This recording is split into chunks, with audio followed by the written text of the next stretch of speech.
আসসালামু আলাইকুম রহমতুল্লাহ। আশা করি সবাই ভালো আছেন।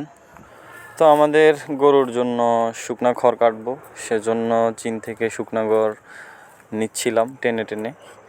যেহেতু চারিদিকে এখন কাঁচা ঘাসের খুবই অভাব, সেজন্য শুকনা খড়ই খাওয়াইতে হয়। তো আস্তে আস্তে আমি খড়গুলো কাটতে লাগলাম। এই কাজটা খুবই সতর্কতার সাথে করতে হয়, কারণ এখানে কাটার সময় হাত কেটে যাওয়ার সম্ভাবনা থাকে। আমার প্রথম অনেকবার হাত কেটে গিয়েছিল, কারণ এটা অনেক ধারালো। পরে উপরে রেজবিকে উঠাই, যাতে ও আরও বেশি করে খড় ফেলতে পারে। তো টানা হিসড়া করে অনেক কষ্ট করে উপরে উঠে, তো উপরে ওঠার পর ওইখান থেকে আমার এই খড়গুলো দিতে থাকে। তো সে আস্তে আস্তে খড়গুলো ফেলতেছিল, অনেক খড় আমার গায়েও ফেলে প্রথমে। তো পরে খড়গুলা ফেলার পরে যখন খড়ের স্তূপ হয়, তখন আমি এদিকে কাটতেছিলাম। তো বেশি করে খড় কাটলাম এবং এগুলো আমাদের গোয়ালে নিয়ে যাচ্ছি, যাতে গরুকে এগুলো ঠিক মতো খাওয়াইতে পারি।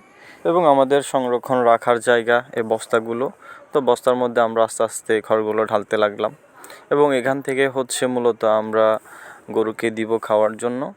তো এভাবে সম্পূর্ণ খড়গুলা বস্তায় ভর্তি করলাম এবং কিছু খড় এখান থেকে আমরা গরুকে খাওয়ার জন্য দিলাম।